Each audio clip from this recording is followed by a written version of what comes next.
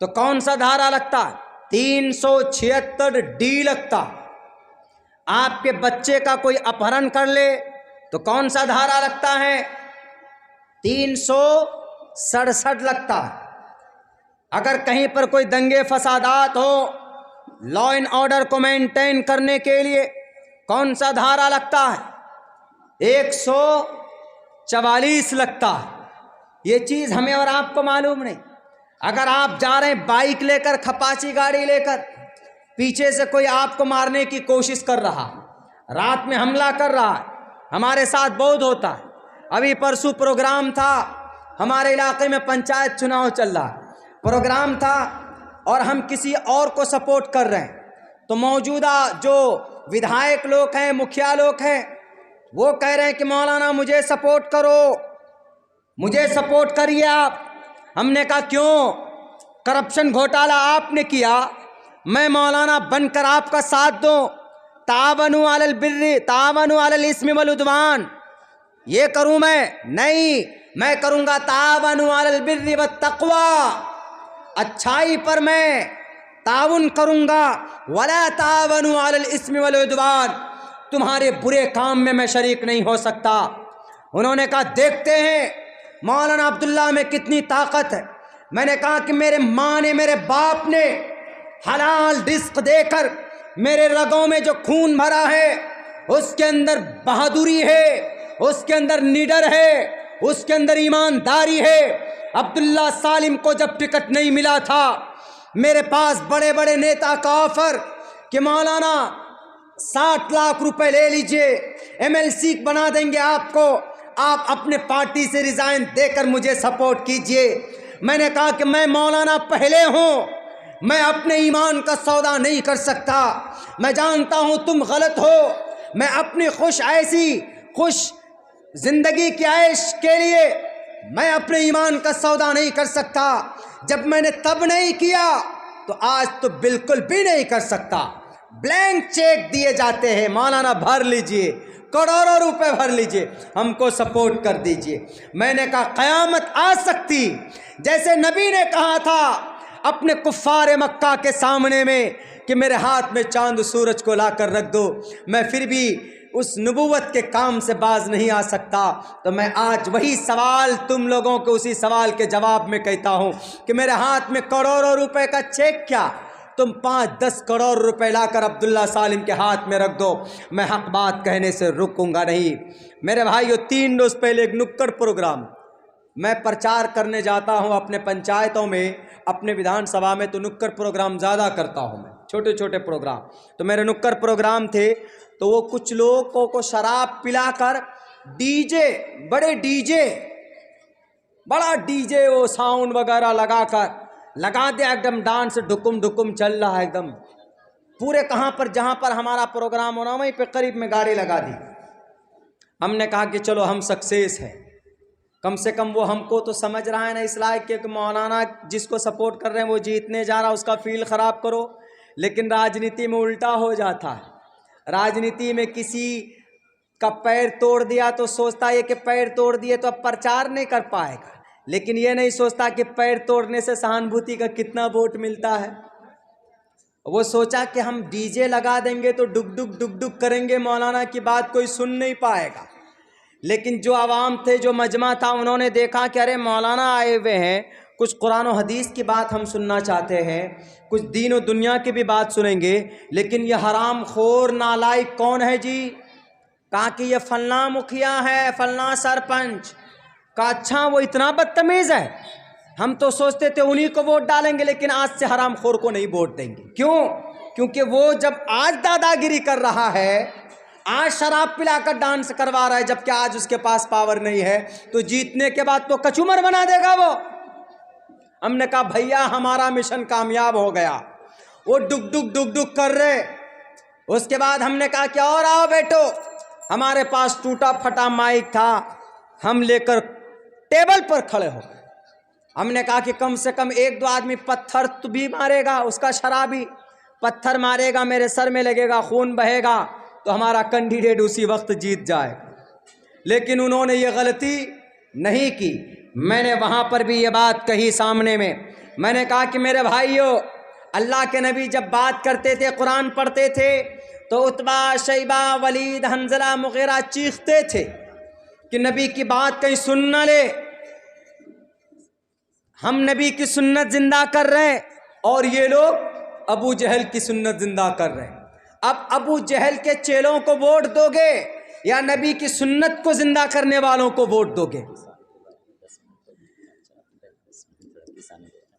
اب بتائیے، تو لوگ تو وہی سمجھ گئے کہ بھائی نہیں مولانا صحیح بول رہے ہیں، دیکھیے بیچارے کتنے شریف ہیں، اپنی بات آرام سے کہہ کر جا رہے ہیں، اور وہ کتنا نالائق ہے، حرام خور ہے، بدتمیز ہے۔ خود عورتیں گالی دینے لگی۔ اچھا جس دن آئے گا مولانا تو کھرا لے کر اس کا سواگت کریں گے، جھاڑو پٹنا بیلنا سے اس کو ماریں گے۔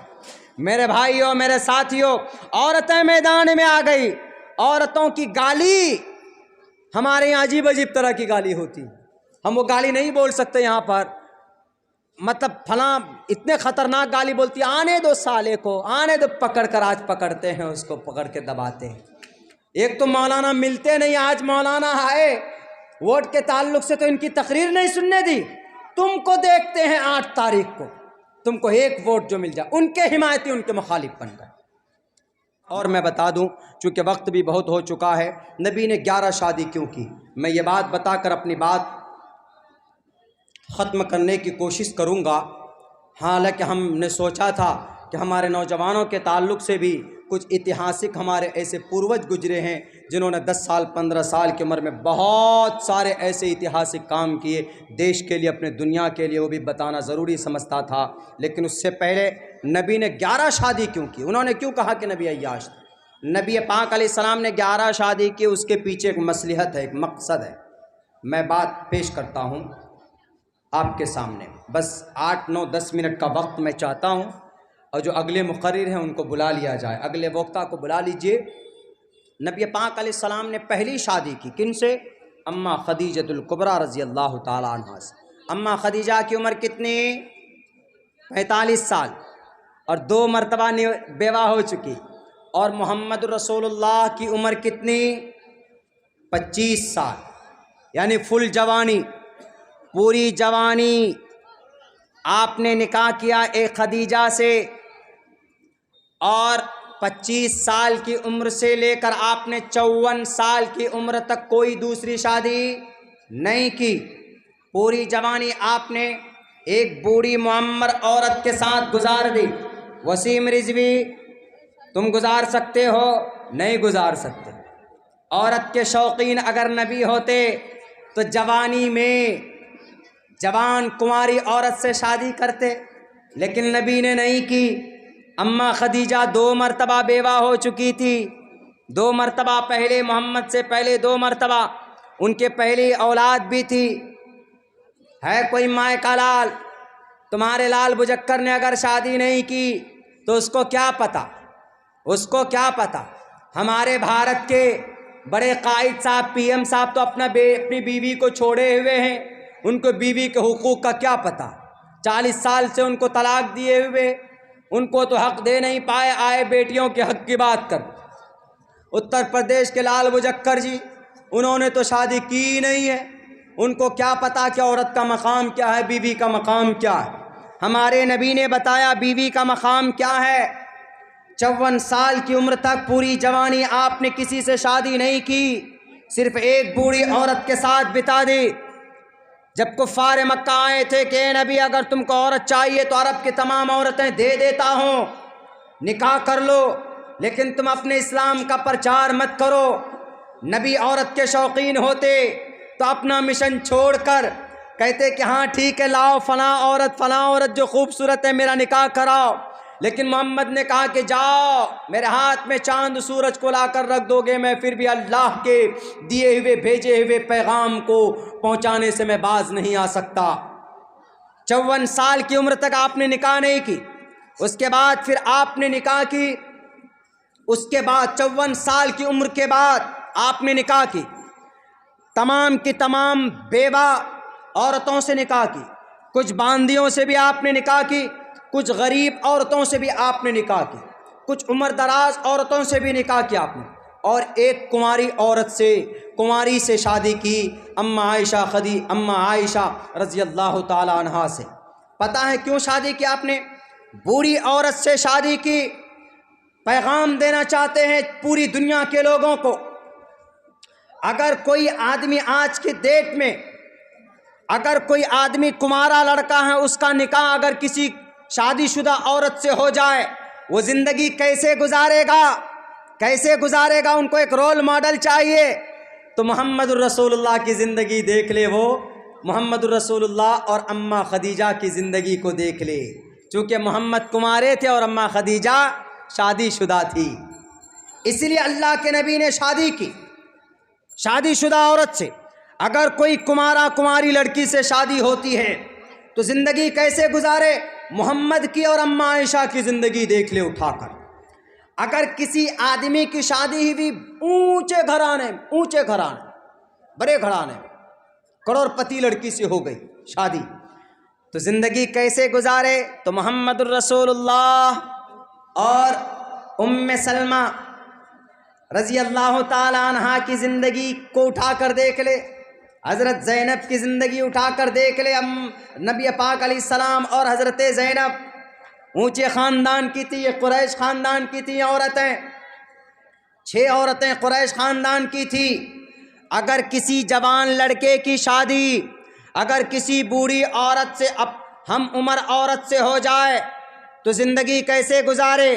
تو اللہ کے نبی نے وہ بھی پیغام دیا حضرت سودا سے نکاح کر کے، اگر کسی لڑکے کی شادی، کسی بھائی کی شادی کسی غریب لڑکی سے ہو جائے تو اس غریب لڑکی کے ساتھ کیسے زندگی گزارے؟ تو حضرت جویریہ سے اللہ کے نبی نے شادی کی، وہ کمزور گھرانے سے تھی، وہاں پر کمزور لڑکی کے ساتھ رشتہ کیسے گزرے؟ وہ پیغام حضرت جویریہ کے زندگی سے ان کو مل سکتا ہے۔ اور تو اور اگر کوئی عورت ہے، بیوی اگر بہت تیز دماغ کی ہے، ہمیشہ جھگڑا کرتی ہے، لڑائی کرتی ہے، تو کیسے زندگی گزارے آدمی؟ تو حضرت حفصہ کی زندگی اٹھا کر دیکھ لے۔ محمد الرسول اللہ کی بیویوں میں حضرت حفصہ رضی اللہ تعالی عنہا تیز دماغ کی تھی، گرم مزاج کی تھی، تو اللہ کے نبی نے ان کو بھی ہینڈل کیا۔ اللہ نے بیوہ سے شادی کی، عمر دراز سے شادی کی، کنواری سے شادی کی، نچلے گھرانے میں بھی شادی کی، باندی سے بھی شادی کی، اونچے گھرانے کی لڑکی سے بھی شادی کی۔ دنیا میں نکاح میں ایسا ہوتا ہے کہ نہیں ہوتا ہے؟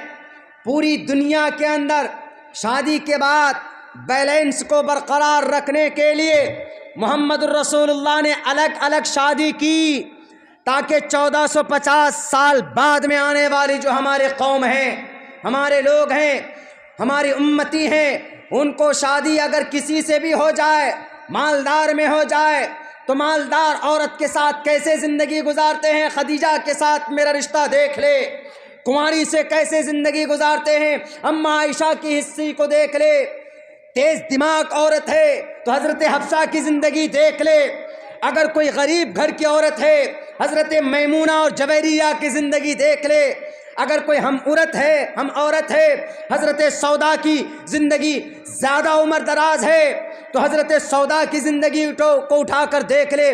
یہ پیغام دینا چاہا ہے وسیم رضوی، تجھے پتہ نہیں ہے کہ نبی نے 11 شادی اس لیے کی تھی کہ اللہ تبارک و تعالیٰ کے طرف سے فرمان تھا پوری دنیا کے انسانوں کو شادی بیاہ کے بیچ میں ایک بیلنس قائم کرنا تھا، اس لیے اللہ کے نبی نے 11 شادی کی۔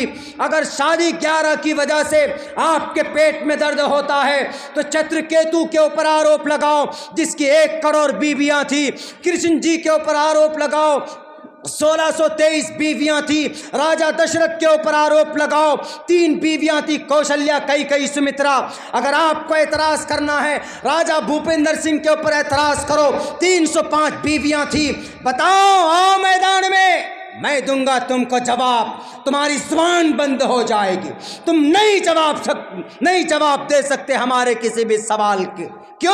کیونکہ تم تو صرف ورغلانے کے لیے بات کرتے ہو، تمہارے پاس تو اتہاسک اعتبار سے، شرعی اعتبار سے، سمویدھانک اعتبار سے اسٹرانگ کوئی پروف ہے ہی نہیں، صرف اپنے خداؤں کو خوش کرنے کے لیے اناپ شناپ بکتے جاؤ، بولتے جاؤ۔ میرے بھائیوں، میرے ساتھیوں، بس میں آخر میں یہی کہوں گا آپ سب لوگوں سے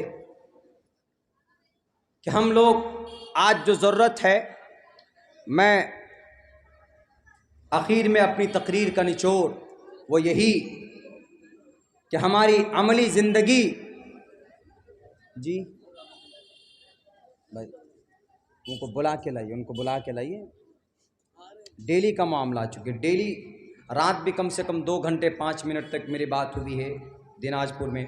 کل کا پروگرام ہمارا لکھنؤ کا ہے، ایک پورے دن سفر کرنا، رات کو تقریر کرنا، وہ بھی 2 گھنٹہ کرنا۔ آپ تو یہ سمجھتے ہیں کہ مولانا ہمارے یہاں آئے، یہ میری خوش نصیبی ہے، محبت ہے، آئے، لیکن آپ یہ سمجھتے ہیں کہ شاید مولانا یہیں تقریر کر رہے ہیں۔ نہیں، تقریباً 1.5 پونے 2 مہینے سے ڈیلی رات کا پروگرام ہوتا ہے۔ ڈیلی مائک پہ بولنے سے کیا حالت ہوتی ہے، وہ جو لوگ اسپیکر لوگ ہیں، جو لوگ مائک میں بولتے ہیں، وہ آپ کو بتائیں۔ میں پھر بھی 2 گھنٹے کا ٹارگیٹ لے کر چلا تھا، اور میں نے کوشش بھی کی ہے آپ لوگوں کو کہ اس کے اندر کچھ اچھی باتیں ہو جائیں۔ بہرکیف میں شکر گزار ہوں کمیٹی کا، لمبے دنوں سے تیاری چل رہی تھی، اور سب سے زیادہ شکر گزار فیروز بھائی کا، مستقل رابطے میں رہیں، بڑے مخلص ہیں، اور ہمارے ساتھ تجمل بھائی، مقیم بھائی بھی کلکتہ سے لے کر یہاں تک پہنچے ہیں آپ لوگوں کے بیچ میں۔